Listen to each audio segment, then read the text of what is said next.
শান্তনাময় informs YouTube চ্যানেলে তোমাদের সকলকে স্বাগত জানাই। আশা করি ভালো আছো। আজ তোমাদের জন্য নিউজ পেপার রিপোর্ট রাইটিংয়ের উপরে একটি ভিডিও দেখতেই পাচ্ছ। দ্য টেলিগ্রাফের একটি অংশ নিয়ে আজকের ভিডিওটা তোমাদের জন্য আনতে চলেছি। দেখো, এখানে পেগাসাস নিয়ে একটা নিউজ বেরিয়েছে, সেটা হচ্ছে টেলিগ্রাফ পেপারে, যেটা বলছে, একটু পড়ি আমরা। Software sold only to governments ambassador, মানে সফটওয়্যারটা একমাত্র গভর্নমেন্টকেই বিক্রি করা হয়, অ্যাম্বাসেডার বলছেন। তারপরে দেখো হেডলাইনটা বলছে, Pegasus panel India's internal affair Israel. Israel কি বলছে? পেগাসাস প্যানেল যেটা, সেটা ইন্ডিয়াজ ইন্টারনাল মানে আভ্যন্তরীণ, নিজস্ব আভ্যন্তরীণ, অ্যাফেয়ার মানে ব্যাপার, ইসরায়েল বলছে। ঠিক আছে। আর পেগাসাস মানে কি, ব্যাপারটা কি সেটা পরে আবার আসছে, শুধুমাত্র একটা বলে রাখি, এটা একটা স্পাইওয়্যার। স্পাইওয়্যারটা কী জিনিস সেটা পরে বলছি, যার দ্বারা আর কি কোনো মানুষের ফোন বা কম্পিউটার, সেখান থেকে তথ্য জেনে নেওয়া যায়, তাকে না বলেই জেনে নেওয়া যায়। ঠিক আছে। এখানে কি বলছে, ইন্ডিয়া। আচ্ছা, তাহলে Pegasus panel India's internal affair. Pegasus panel যেটা, সেটা ভারতবর্ষের ইন্টারনাল অ্যাফেয়ার বা আভ্যন্তরীণ ব্যাপার। কে বলছে? কোলন দিয়ে বলছে ইসরায়েল, মানে ইসরায়েলের বক্তব্য এটা। ঠিক আছে। তারপরে দেখো এখানে কি বলছে, the country to is probing. Probing মানে হচ্ছে ইনভেস্টিগেট করা, ঠিক আছে, তদন্ত করা। অ্যালিগেশনস মানে অভিযোগ, against the NSO groups controversial phone surveillance software. ঠিক আছে। কান্ট্রি টু মানে দেশ ও, ইজ প্রবিং তদন্ত করছে। কি তদন্ত করছে? Allegations against the NSO groups. NSO গ্রুপটা হচ্ছে ইসরায়েলের একটা কোম্পানি। এনএসও গ্রুপস মানে এনএসও গ্রুপের কন্ট্রোভার্সিয়াল মানে বিতর্কিত ফোন সার্ভেলেন্স সফটওয়্যার। ফোনের যে সার্ভেলেন্স সফটওয়্যার, অর্থাৎ ফোন থেকে তথ্য সংগ্রহ করে নেওয়ার যে সফটওয়্যার, সেইটার বিরুদ্ধে ওঠা এনএসও গ্রুপের সেই বিতর্কিত ফোন সার্ভেলেন্স সফটওয়্যার বিরুদ্ধে ওঠার যে অভিযোগ নিয়ে সরকার তদন্ত করছে, এরকম একটা কথা এখানে লেখা আছে। পরে আসল নিউজটা আমরা এবার পড়ি। দেখো,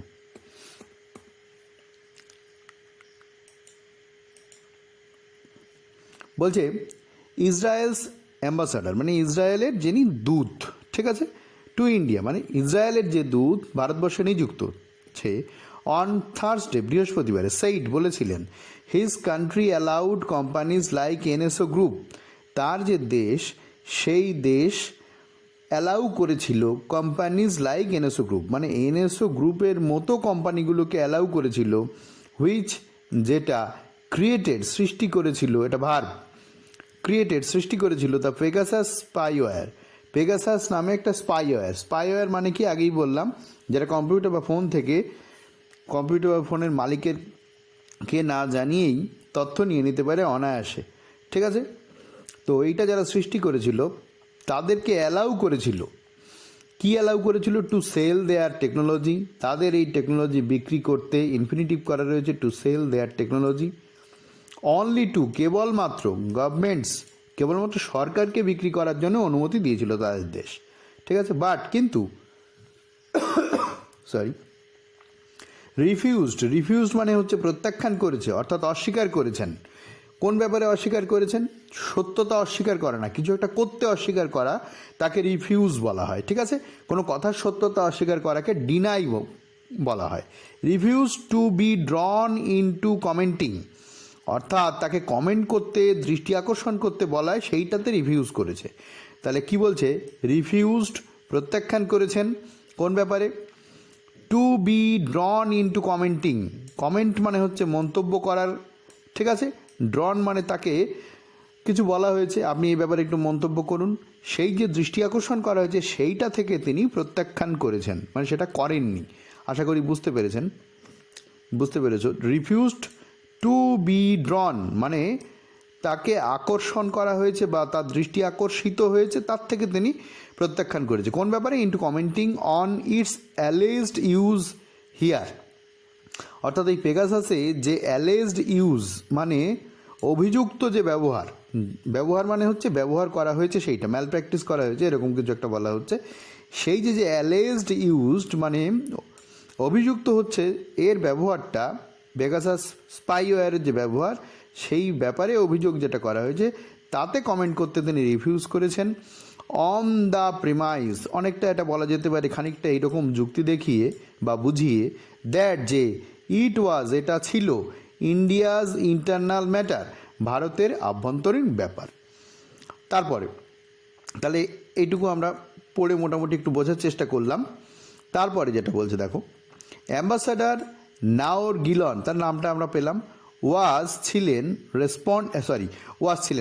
রেসপন্ডিং মানে রেসপন্ড করছিলেন, পাস্ট কন্টিনিউয়াস টেন্সে রয়েছে। টু কোয়েশ্চেন্স, প্রশ্নের উত্তর তিনি দিচ্ছিলেন, এরকম মানেটা দাঁড়াচ্ছে। কোন প্রশ্ন? রিলেটেড, সম্পর্কিত, টু পেগাসাস সম্পর্কিত যে প্রশ্নগুলো করা হচ্ছিল সেগুলো তিনি উত্তর দিচ্ছিলেন ডিউরিং, ওই সময়ে, ডিউরিং মানে হচ্ছে কোনো একটা সময় ব্যাপিয়া, কোন সময় ব্যাপিয়া? হিজ ফার্স্ট মিডিয়া কনফারেন্স, তার প্রথম সাংবাদিক সম্মেলনে বা সাংবাদিক সাক্ষাৎকারে। কোথায় সেটা? ইন নিউ দিল্লিতে। কখন? আফটার মানে পরে। প্রেজেন্টিং হিজ ক্রিডেন্সিয়ালস, তার যে শংসাপত্র, ক্রিডেন্সিয়ালস মানে শংসাপত্র, পরিচয়পত্র, তার সম্পর্কিত তথ্য, এরকম বলে। প্রেজেন্টিং মানে প্রেজেন্ট করা, কাউকে দেখানো, তার সামনে উপস্থাপন করা, এটা বলছে। তাহলে আফটার প্রেজেন্টিং হিজ ক্রিডেন্সিয়াল, তার শংসাপত্র দেখানোর পর, কাকে দেখিয়েছে? টু দ্য প্রেসিডেন্ট, ভারতের রাষ্ট্রপতির কথা বলা হচ্ছে। রাষ্ট্রপতির কাছে তার শংসাপত্র দেখিয়ে আসার পর, মানে প্রেজেন্ট করার পর, প্রথম সাংবাদিক সম্মেলনে তিনি পেগাসাস সম্পর্কিত প্রশ্নের উত্তর দিচ্ছিলেন। ঠিক আছে, অন টুয়েসডে। কবে এটা? টুয়েসডেতে। ঠিক আছে, পরটা কি বলছে দেখো। গিলন ওয়াজ আস্কড, গিলনকে জিজ্ঞেস করা হয়েছিল, ইফ, যদি কি না, the Indian government had contacted the Israel government, এর মানেটা হচ্ছে গিলনকে জিজ্ঞেস করা হয়েছিল যে ভারত সরকার ইসরায়েল গভর্নমেন্টের সঙ্গে যোগাযোগ করেছে কি না। ইফ মানে হচ্ছে যদি কি না, যোগাযোগ করেছে কি না। অথবা দ্য এম্বাসি মানে দূতাবাস, কোন দূতাবাস? এই যে ইসরায়েলি দূতাবাস, সেটার কথা বলছে। রিগার্ডিং দ্য, আচ্ছা তাহলে কি বলছে? India government had contacted Israeli গভর্নমেন্টের সঙ্গে যোগাযোগ করেছে কি না, অথবা দ্য এম্বাসি, অথবা ইসরায়েলি যে দূতাবাস আছে সেইটার সাথে যোগাযোগ করেছে কি না। ঠিক আছে, এই যে দিয়ে বলছে, হয় ইসরায়েলি গভর্নমেন্ট অথবা এম্বাসি, যে কোনো একটার সাথে যোগাযোগ করেছে কি না। রিগার্ডিং সম্পর্কে, কি সম্পর্কে? The use of the spyware in India, ভারতে এই স্পাই ওয়্যারের ব্যবহার নিয়ে ইসরায়েলি গভর্নমেন্ট অথবা এম্বাসির সাথে যোগাযোগ করেছে কিনা সেটা জিজ্ঞেস করা হয়েছে গিলনকে। Okay, sorry. অ্যান্ড এবং হোয়েদার, যদি কিনা, the mission would work with the supreme court appointed probe committee. আচ্ছা, এখানে দেখা যাচ্ছে সুপ্রিম কোর্ট একটা তদন্তকারী কমিটি অ্যাপয়েন্ট করেছে, তাদের সাথে কোনো কাজ করছে কি না। ওকে,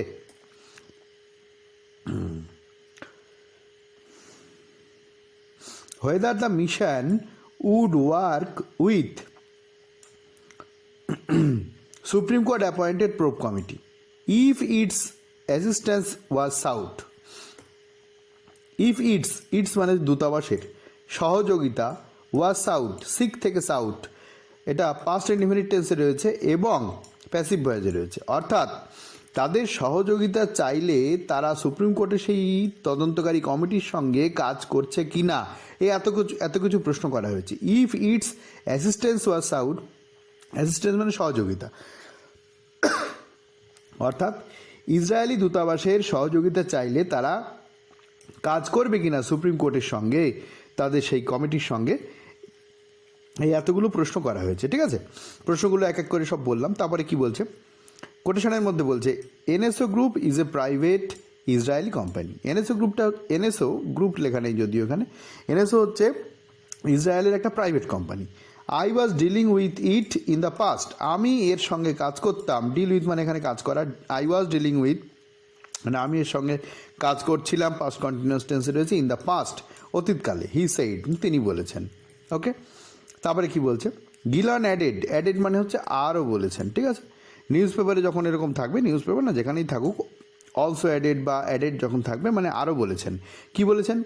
every export of NSO or such companies, export মানে কি? রপ্তানি। তাহলে এনএসও অথবা এই ধরনের কোম্পানির প্রত্যেকটা যে রপ্তানি, নিডস তাদের দরকার হয়, প্রেজেন্ট ইনডিফিনিট টেন্সে রয়েছে, অ্যান এক্সপোর্ট লাইসেন্স, এই রপ্তানি করার একটা লাইসেন্স দরকার হয়। ঠিক আছে, বৈধতা, অনুমতি দরকার হয়, বৈধ অনুমতি অফ ইসরায়েলি গভর্নমেন্ট, অর্থাৎ এনএসও গ্রুপ হোক বা আরও যে গ্রুপ হোক, তাদের যে কোনো রপ্তানির জন্য সরকারের অনুমতির দরকার হয়। ঠিক আছে, লাইসেন্স দরকার হয়। We grant these export licence only, আমরা কেবলমাত্র সেই এক্সপোর্ট লাইসেন্স গ্র্যান্ট করি বা মঞ্জুর করি, প্রেজেন্ট ইনডিফিনিট টেন্সে রয়েছে, ঠিক আছে। ফর এক্সপোর্টিং টু গভর্নমেন্টস, সরকারকে এক্সপোর্ট করার জন্যে, রপ্তানি করার জন্যে। দে ক্যান নট সেল, তারা বিক্রি করতে পারে না। টু নন গভর্নমেন্টাল অর্গানাইজেশন, তারা বেসরকারি কোনো সংস্থার কাছে বিক্রি করতে পারে না, ঠিক আছে, সরকারকেই বিক্রি করতে হবে। হোয়াটস হ্যাপেনিং, অর্থাৎ what is happening in India, ভারতে যেটা ঘটে চলেছে, ইজ রিয়েলি, সেটা বাস্তবে, প্রকৃতপক্ষে, the internal thing of India, সেটা ভারতবর্ষের আভ্যন্তরীণ ব্যাপার। And I would rather not go into, ঠিক আছে। অ্যান্ড কি বলছে, আই উড রেদার নট, আমি বরং না, গো ইনটু মানে আমি বরং ঢুকবো না, কিসে ঢুকবে না, ইয়োর ইন্টারনাল অ্যাফেয়ার্স, আপনাদের এই ইন্টারনাল অ্যাফেয়ার্সের মধ্যে, অর্থাৎ আভ্যন্তরীণ বিষয়ের মধ্যে আমি বরং যাব না, আমি যাওয়াটা পছন্দ করছি না, ঠিক আছে। Israel has all along maintained, আচ্ছা, ইসরায়েল হ্যাজ, এটা প্রেজেন্ট পারফেক্ট টেন্সে রয়েছে। অল অ্যালং মানে বারবার, সর্বদা ইত্যাদি মানে বোঝায়। মেইনটেইন মানে বজায় রেখেছে, পালন করে এসেছে, ঠিক আছে। কি পালন করে এসেছে, দ্যাট, যে, নাউন ক্লজে রয়েছে। The Pegasus software is sold, এটা বিক্রি করা হয় অনলি টু গভর্নমেন্টস, কেবলমাত্র এটা গভর্নমেন্টকেই বিক্রি করা হয়, এই ব্যাপারটা তারা পালন করে এসেছে বা দেখে এসেছে। গিলনস রিমার্কস, গিলনের যে মন্তব্য, রিমার্কস মানে মন্তব্য, came a day after the apex court appointed a committee, ঠিক আছে। কি বলছে, গিলনস রিমার্কস মানে গিলনের যে বক্তব্য, came a day after the apex court, আচ্ছা, কেম মানে এসেছিল, অর্থাৎ গিলনের এই মন্তব্য জানা গেছিল, ঠিক আছে। এ ডে আফটার একদিন পরে, কোন ঘটনার একদিন পরে, সেই ঘটনাটা হচ্ছে দ্য অ্যাপেক্স কোর্ট, অ্যাপেক্স মানে হচ্ছে সর্বোচ্চ, কোর্ট মানে হচ্ছে আদালত, ভারতের সর্বোচ্চ কোর্ট মানে সুপ্রিম কোর্টের কথা বলা হচ্ছে। অ্যাপয়েন্টেড মানে অ্যাপয়েন্ট করেছিল, এ কমিটি একটা কমিটি অ্যাপয়েন্ট করেছিল, হেল্প মানে যার হাল ধরেছিল, অর্থাৎ হেড করেছিল, ঠিক আছে, কে তার হাল ধরেছিল বা কে এই কমিটির প্রধান ছিল, by a former supreme court জাজ, একজন প্রাক্তন সুপ্রিম কোর্টের জাজ এই কমিটির হেড ছিলেন, সেই কমিটিটা অ্যাপেক্স কোর্ট গঠন করেছিলেন, তার একদিন পরে গিলনের এই বক্তব্য এসেছে, ঠিক আছে, আমরা জানতে পারছি আর কি।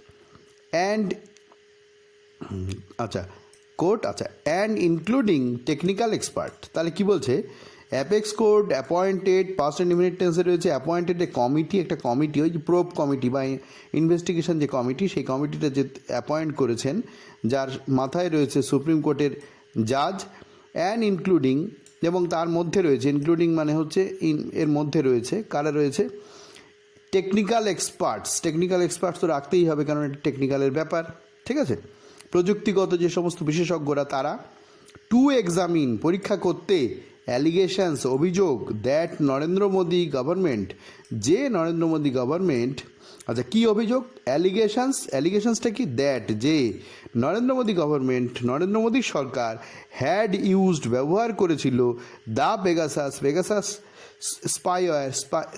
স্পাইওয়্যারকে ব্যবহার করেছিল, to snoop on citizen, snoop on citizen মানে সিটিজেন যারা আছে তাদের ব্যক্তিগত যে সমস্ত তথ্য, সেগুলো উপরে খবরদারি করা বা হাতিয়ে নেওয়ার জন্যে যে সফটওয়্যার ব্যবহার করেছে, এই রকম যে অভিযোগটা আসছে, নরেন্দ্র মোদী গভর্নমেন্ট এই সফটওয়্যারটা ব্যবহার করে যে ব্যক্তিগত তথ্য হাতিয়ে নেওয়ার যে ব্যাপারটা অভিযোগ আসছে, সেই যে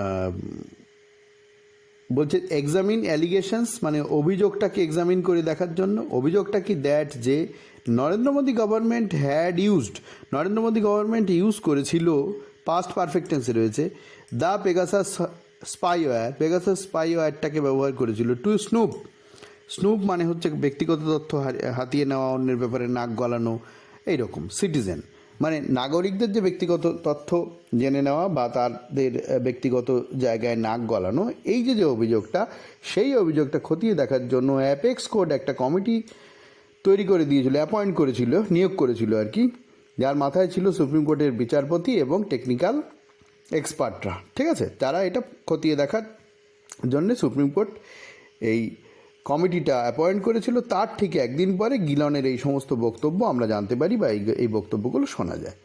ঠিক আছে, তো এইটুকুই মোটামুটি তোমাদের সঙ্গে শেয়ার করার ছিল। ভিডিওটা ভালো লাগলে অবশ্যই এটা লাইক করে দিও, সাবস্ক্রাইব করে নিও আর শেয়ার করে দিও বন্ধুদের মধ্যে। আর তোমাদের কি প্রয়োজন বা আরও কিছু যদি দরকার থাকে অবশ্যই তোমরা কমেন্ট করে জানিও, চেষ্টা করব সময় পেলে সেগুলো প্রোভাইড করার। ভালো থেকো, আবার দেখা হবে পরের ভিডিওয়ে।